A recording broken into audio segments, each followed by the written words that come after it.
from Dinesh Khanna, sorry. Basically, his presentation is titled In My Own World. Basically because he is so involved with photography in so many different ways. When I looked him up before and started corresponding with him, he is involved in 5 different areas of photography.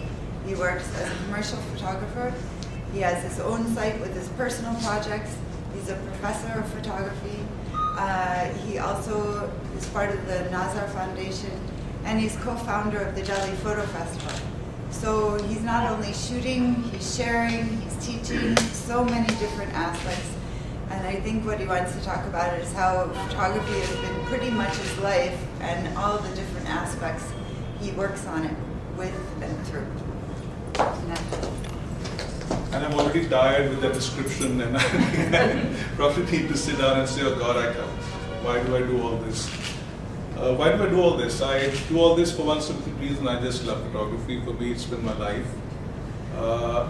Strangely enough, if I may, like Amrita told you about his life bit, I'll just tell you about mine. My father was a photographer too, and so I learned my basics from him while I was in school and college. But somewhere along the line, I became very clear that I don't want to be a photographer professionally, because in India we have the caste system. So if your father is a photographer, you become a photographer. If you're the factory, you go run it. If you're the cobbler, you become a cobbler. So I didn't want to be trapped in that same line of what happens in India. So I was a bad student, and I kind of drifted into advertising, which is something which at that time, about 30 years ago, was fairly easy to do. You didn't need to really study, get good marks, have a great degree. And for people like me who weren't, too focused, it was actually a great place to be. So I spent about 12 years in advertising, not in the creative side, but on the management side, with client servicing. And grew pretty fast, because I think maybe I was a good con man, and I could sell ideas very well. But the other side of that was that I burnt out pretty fast too, because I rose to a point where I felt that, what the hell am I doing with my life? This is not all I want to be. And I realized that my first love and my main interest was still photography, and because of the pressures of being a manager, I wasn't doing any photography at all for the last 2-3 years at that time. So there I was, 32 years old, at the crossroads, wondering what to do the rest of my life. The answer to me was very simple, that I want to be a photographer. It was so simple that I didn't even care how will I be a photographer, what kind of photography will I do I have the equipment, will I be able to learn, etc. Since there were no schools at the time, I hadn't apprenticed with anyone, I hadn't learned on the job, nothing. So anyway, I quit my job and I bought a second-hand, actually the 4th-hand camera from a flea market in Delhi. I didn't have a clue how to use it, but since I had been in advertising, I knew a lot of people who started giving me small jobs to do, and that's how I started off doing commercial photography. Again, that was not out of choice, it's because that's the only kind of photography I knew, because I came from advertising, and I thought one of the main applications for photography was to shoot for ads and for commercials. So that's how it started. And however, about a year into that particular journey, I realized that the only reason for photography is not to make a living. As far as I'm concerned, there was more to it. For me, the medium was something which I would want to use as a means of exploring my life and the world around me. And I was very conscious of the fact that I was someone who had been born and brought up in Delhi, worked in Delhi, worked in Bombay, the typical upper middle class Delhi Punjabi suit. That's what I was. And I had, because I used to travel quite a bit in school and college, my father used to encourage me to take the camera and just go off to Rishikesh, go off to Haridwar, anywhere I could go on the weekend. So I was kind of aware of the fact that there was this other India which also existed, which was outside of Delhi, outside of Bombay, outside of the very cosmopolitan advertising world. So in about 91, which is about a year after I became a professional photographer, I started saving up money, saving up on time, whenever I could, whether it was for a day, whether it was a weekend, whether it was for a week. I would just travel, go out, and the idea was to, one, learn photography for myself, but more importantly, to see this world this country which belonged to me, but I felt I didn't belong to. So the next 10, 11 years, that's what I did. I used to travel whenever I got a chance and travel all over the country, but finance my travels through commercial photography, which incidentally I continue to do even today. Whether it's another foundation or whether it's Delhi Fort Festival, I still shoot 5-star hotels, their interiors, their food, and I love doing both. So that's been my life. So anyway, that 10, 11 years of travels led to a very large corpus of images, which honestly, as far as I was concerned, I was happy having shot them. I was happy having experienced the travels, and I really didn't have any, goal of what I'm going to do with them. Till I had my first solo exhibition, and I don't know if you people know of a photographer called Prabhupada Dasgupta. He was a very close friend of mine.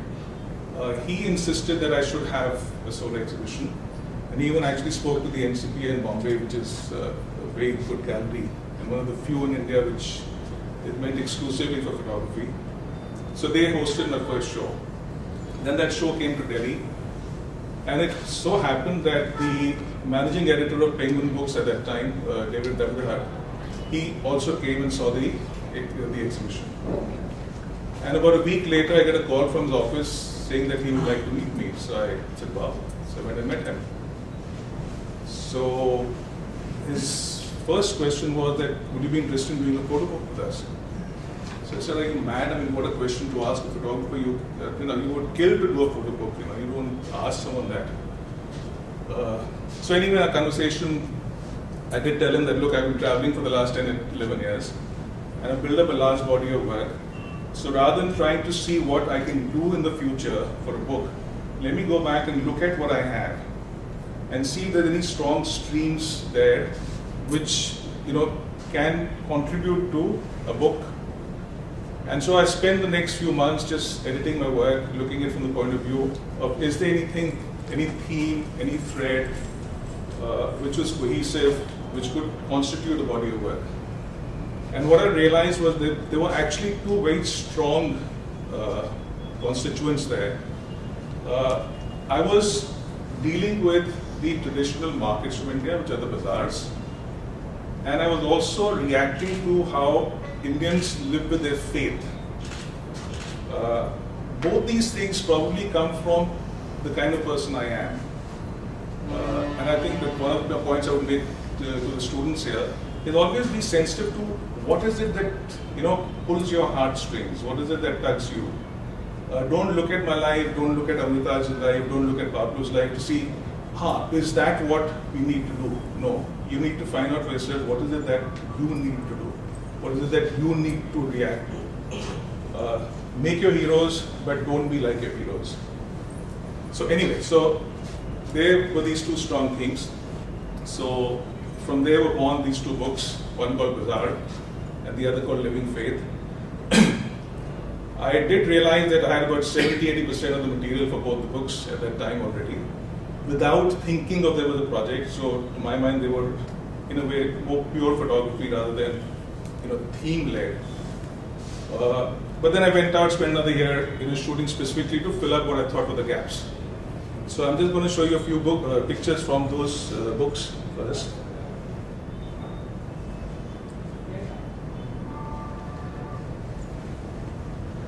It's something I've always believed in, which if you were listening carefully to Amrit Raj, he believes in. He's not doing photography for photography. Pablo has never done photography for the sake of photography.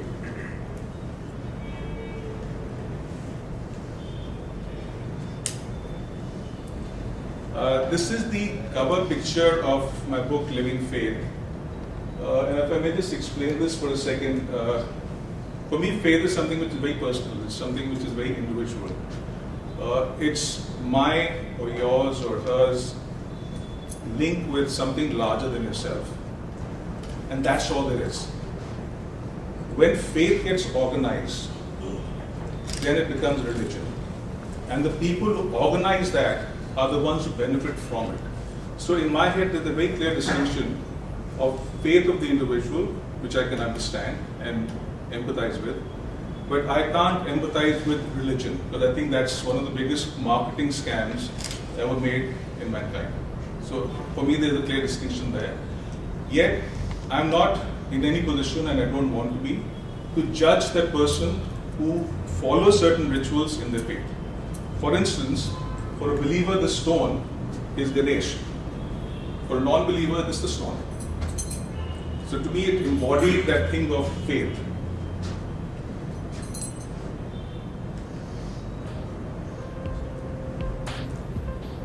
I'm not going to try and explain any of the pictures. I'll just give you a little background with, because I'm going to be showing you about a dozen different things I've done or I'm doing. So I don't think each picture needs to be explained. But if you do have any questions, please most welcome to ask as we go along.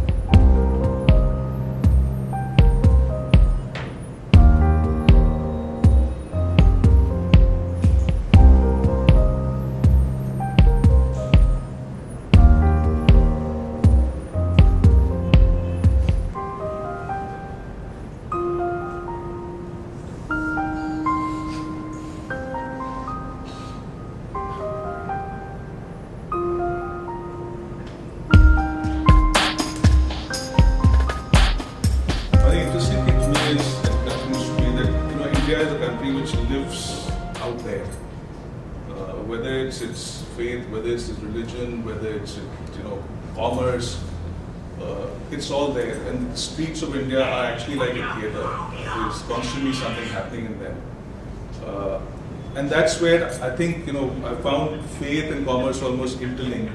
Whether it was in our temples, whether it's in our melas, whether it's in a mosque, around any place of faith or place of religion, there's always a bazaar around it.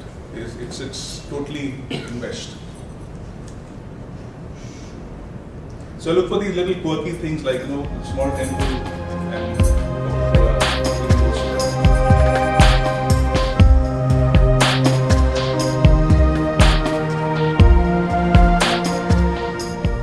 it seem idiotic to a non-believer.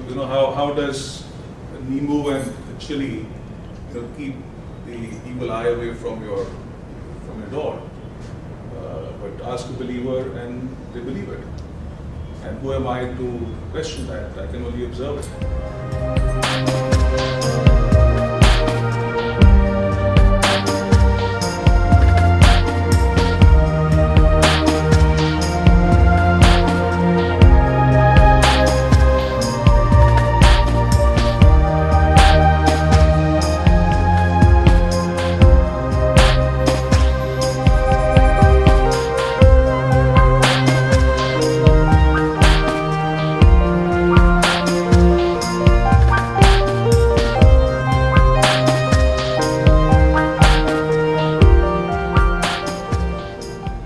The interesting thing is that I got to be, within my own circles, known for doing a lot of street photography.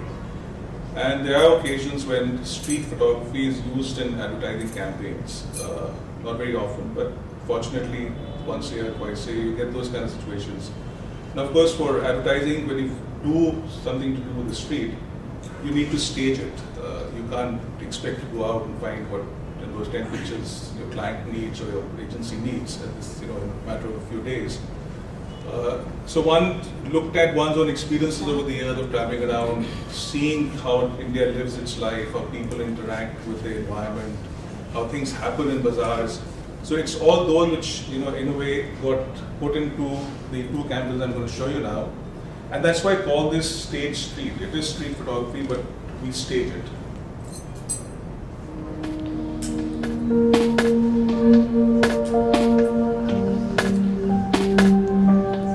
Incredible India campaign I shot about 7-8 years ago. A series of 12 pictures of the Taj. But when I was talking to the Ministry of Tourism and the advertising agency, I told them, look, I don't want to shoot the Taj as this beautiful white mausoleum, and this monument of love. But let's bring in the color of India and have the Taj as one element. So the idea was to use situations which are regular, if not ordinary Indian life, as a part of each picture.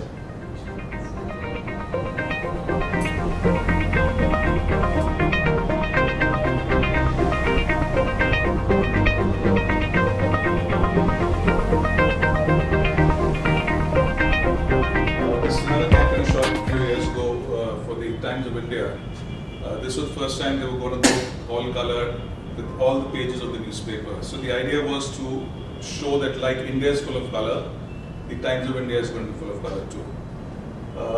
It was very interesting that the newspaper actually agreed to show the newspaper really as post the reading, rather than this fountain of knowledge and information, and to be shown as Raddi, because that's the way, well, till recently as newspapers were being used. Today, of course, plastic has gone and killed this, but these were very regular things you would see in any city or any town of India. And all these settings, for instance, are real. We just injected the newspaper so that we could get the banner there.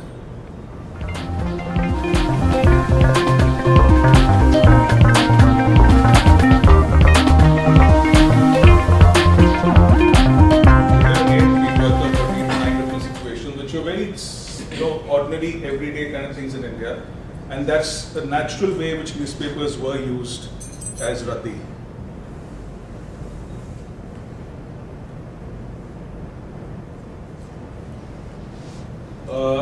I do a lot of, I constantly do projects which I find interesting, or they engage me. Almost all my projects start by accident. It's seldom that I say, this is the subject I found and I will now go and do something about it. I'm just going to show you a few pictures of a series I'm doing at the moment called Mothers and Daughters. It's really started as me doing this cousin of my wife who asked me if I'd do a portrait of her with her mother and her daughter. I said, sure, of course, I'd love to do that. So I did that. She put up that picture on Facebook. Got a lot of comments on that. People started asking me, will you do that for me too? And so now in the last 3 years, I've already shot about 60 sets for Mothers and Daughters. And this is the kind of project which I think I would want to do for the rest of my life. I don't see it necessarily ended. But what's important for me is the fact that for that time when these people come to my studio, and that's one thing I do is I insist that they have to come to my studio, but I want to shoot this against a neutral background. I don't want their houses, how they live, etc. to be, any kind of differentiator between the different sets of families. Because the only thing I want there is the relationship and the chemistry between the women and what they think of themselves. That's it. My only direction is come to my studio. There's a background which I shoot, which you'll see, and thereafter they have to do their own thing. What I also do is I give them a set of prints for myself, and which is not for them, is that in a way I feel that I'm dignifying the process of portraiture which seems to have died ever since digital came along. And in my head it's a kind of a homage to my father, who used to be a portrait photographer.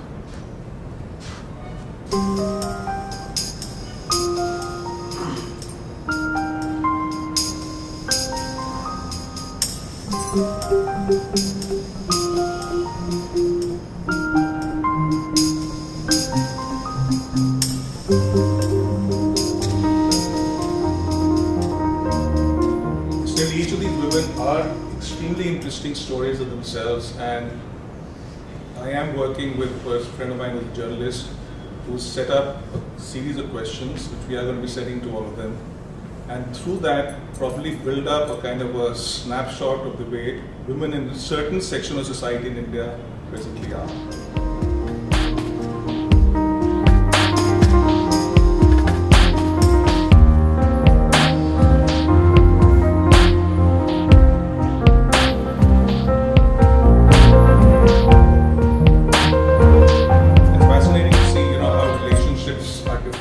For different families. I'd never tell them what to wear, how to dress. I tell them, you decide. What is you? What do you want to look like?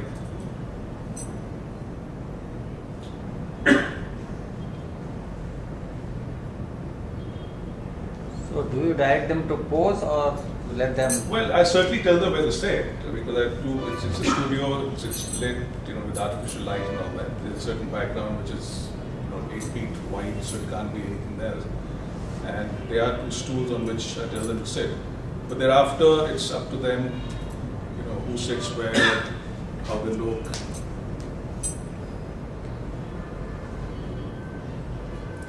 But having said that, yes, as a photographer, you do guide the process, but I don't direct it. I feel like I guide it, that's it. Sometimes you tell them, no, this way it will be better if you sit. Yeah, definitely. Because these people are not models. Not all of us know what we look like in front of a camera. At the same time, in this process and for this particular project, for them also it's a very important thing. They've taken time out. They know that this is part of a larger project. They've seen other pictures. So people, they get conscious of, so what am I going to look like? So they want also to be told to some extent of what to do. And as it goes along, I mean, any such session lasts about 1.5 to 2 hours. I get a sense of, are they very warm? Are they very touchy-feely? Are they very formal? What is the kind of relationship they have? So in a way, I would think I end up to some extent influencing the final picture. Sometimes shots, what happens if it is posed and you don't get candid shots? So how do you? I'm not even pretending these are candid. They are in a studio. No, but even studio also, you can make them look natural. So sometimes they're tensed and the smile is not very natural. They're like forced smile. So how do you photographs get them are relaxed? Photographs are made at 2 stages. One is when you shoot it, and the other is when you edit and select which picture will you show to the person who you shot or to the public at large. So I make sure that the picture I share finally is one which does justice to that pose, to the expression, to the look.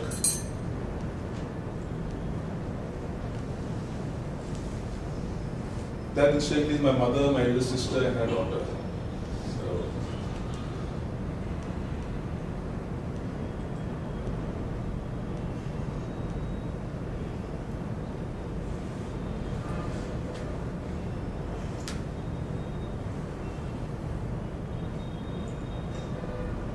So it's I can't tell 4 women now laugh hysterically. It's just their relationship. As for instance, here after this session, I made this comment to Praveen, that's the mother in the center, that it's amazing how your daughters look so different from you. And then she told me that because they both adopted.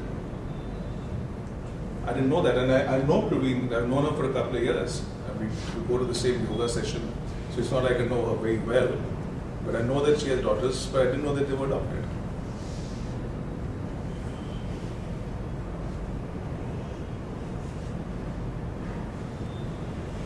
Like Ria, that's the daughter on the right, she's a dancer, and so she's a performer, and she loves being a bit over the top, so that comes through.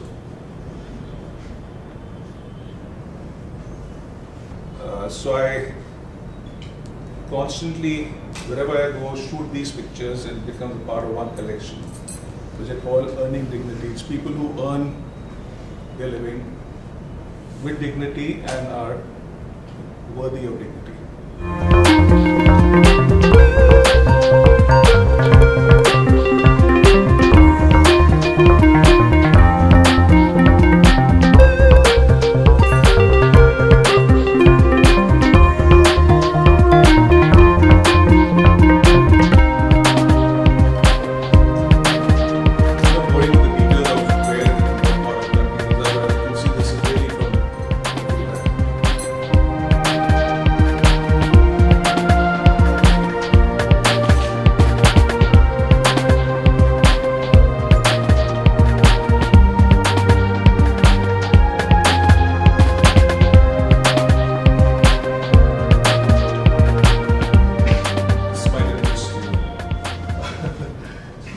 My elder daughter now is 18, she's going to be 19 in a couple of months. My younger one's 15 like yours is. when my elder daughter, her name is Myra, when she turned 14, virtually over a weekend it seemed like this girl who was this lovely, obedient, humorous, very sensitive angel turned into this ogre on a Monday morning who we couldn't recognize who the hell is this, whose child is this, why is she coming to our house, why is she being so sullen, why is she so nasty, why didn't she talk to us, are we bad parents now, what happened? So that went on for a couple of years, and I told Myra that look, I need to understand who you are. Why don't we do a project where we feel that the friends you hang around with are really a bad influence on you. And since you don't tell us who they are, you don't want us to meet them for whatever reason they are, can we do a project where you interview them and ask them about their lives, and I will come with you and I'll photograph them. And the only thing is that I will show one portrait of that person, and also they will decide what is their favorite activity stroke place, and I will shoot them there. And then Myra was supposed to do an interview where, for with a couple of sentences or a paragraph, it was what that person thought of themselves, their parents, their life, which unfortunately is not here, but it's really incredible reading also.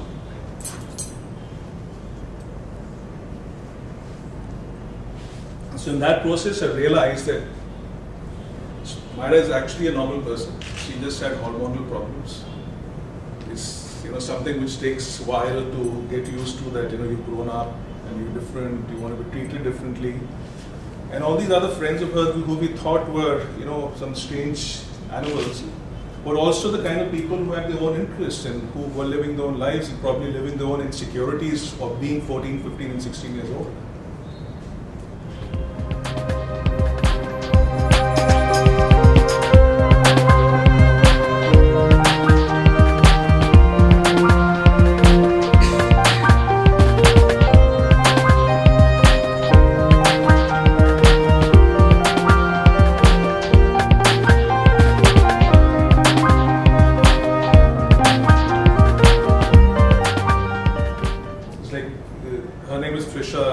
She had to say was that I hate the fact that I have to grow up and I can't play with my teddy bears anymore.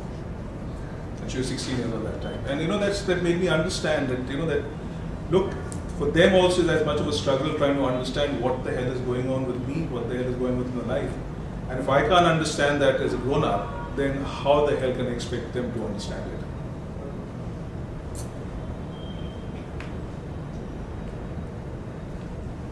Right, so these are the pretty parts now. Like I said, I make a living with photography, and what I try and do there, I'm going to just show you some pictures of people being used in advertising, is to try and inject as much realism as I have experienced in different situations, and not do too many staged and very artificial looking kind of pictures, even for advertising.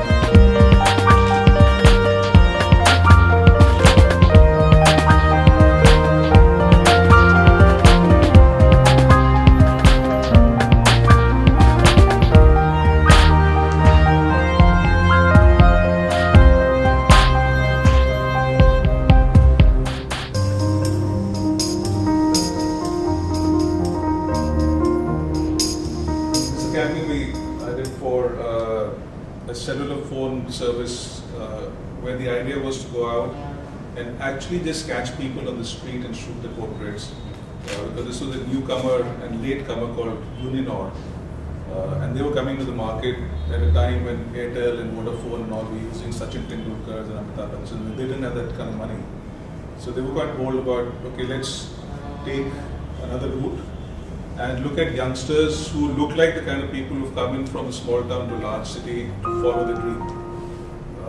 So that's the kind of portraits these were. So they're not models, they're people we actually we used to walk around, stop people we thought looked interesting and just shoot pictures of them.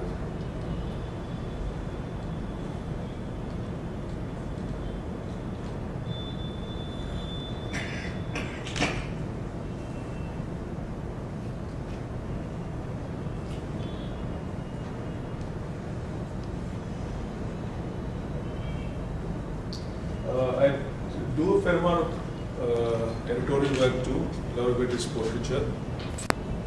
And I really feel that as far as I'm concerned, the portrait is not of the person, it's about the person. And which is not to say that, in that half an hour which you go and shoot for a person, you know the person's entire character and life, and you know, you get all the scenes but the least one can do is that if you know who you're going to photograph, you do at least understand who their life is, what their beliefs are, what their thinking is. And to that extent, at least bring that into the portrait, and that's something which I try and do.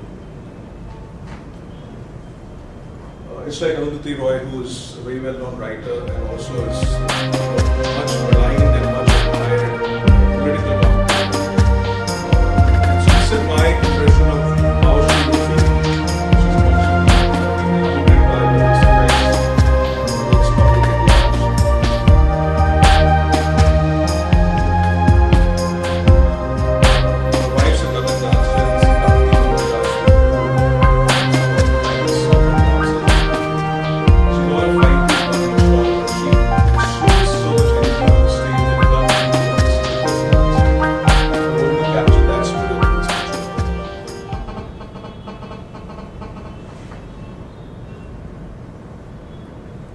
Rama Vaidyanathan is a Bharatanatyam dancer, known to try and break the rules, but yet rooted in the classical. So we shot her on a totally unclassical stage, which is a stream of water.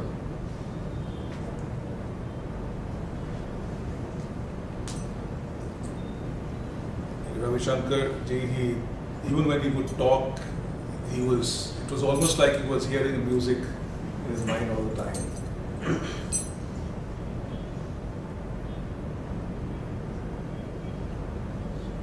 Yuvraj Singh, the cricketer, this was shot around the time when he discovered he had cancer, and this was a picture accompanying that particular story.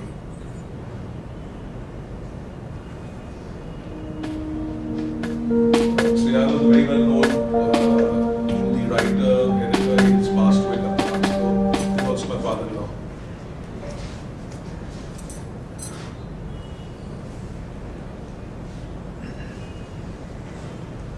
Tarun Tahiliani, if you would know, he's a fashion designer and he's kind of seen as the godfather of Indian fashion. So I wanted to bring that kind of sense into his portrait.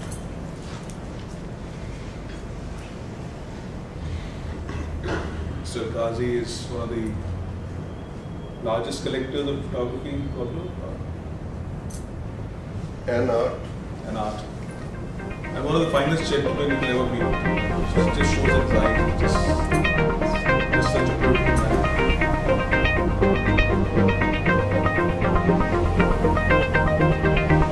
This is a portrait of William who I just felt that everyone knows what he looks like, at least with the magazine which this is going to be used in. And he's a man of words and letters and books. So I thought his portrait was better without him and his workspace.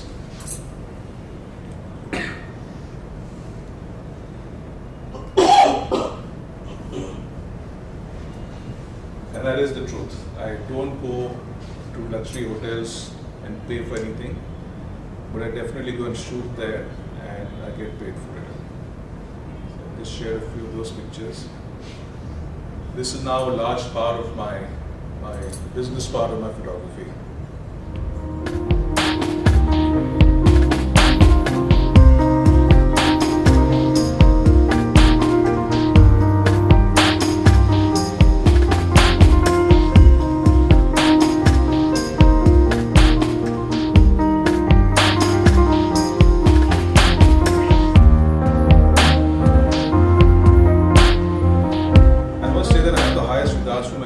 Without them knowing it, they actually are sponsors of my personal work. I don't need to go to anyone else to ask for money, ask for grants. I make my money from here and I use that in the 20 other things which I do which don't get paid for. So when you go to luxury hotel, how many days you stay to shoot all these things? It's you work by the day. I call myself a Dihadi worker, if you know what that means. I'm a daily wages earner. The only thing I have to sell is my skill. So it depends on the scope and the scale of the job. Can be a few days, can be a day, can be a week. Do we charge them per photo or the whole day, It whatever? used to be very clear till 5-7 years ago. It was by the day, and you did X number of pictures in a day, and you quoted for that. But digital has come and muddied the waters very majorly. So it's all is negotiated. Everything turns into a package.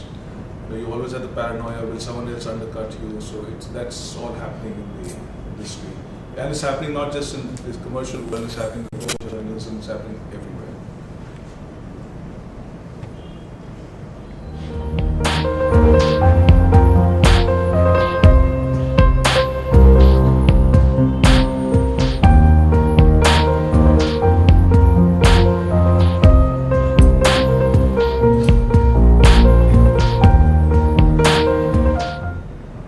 So when you shoot, you make your own composition.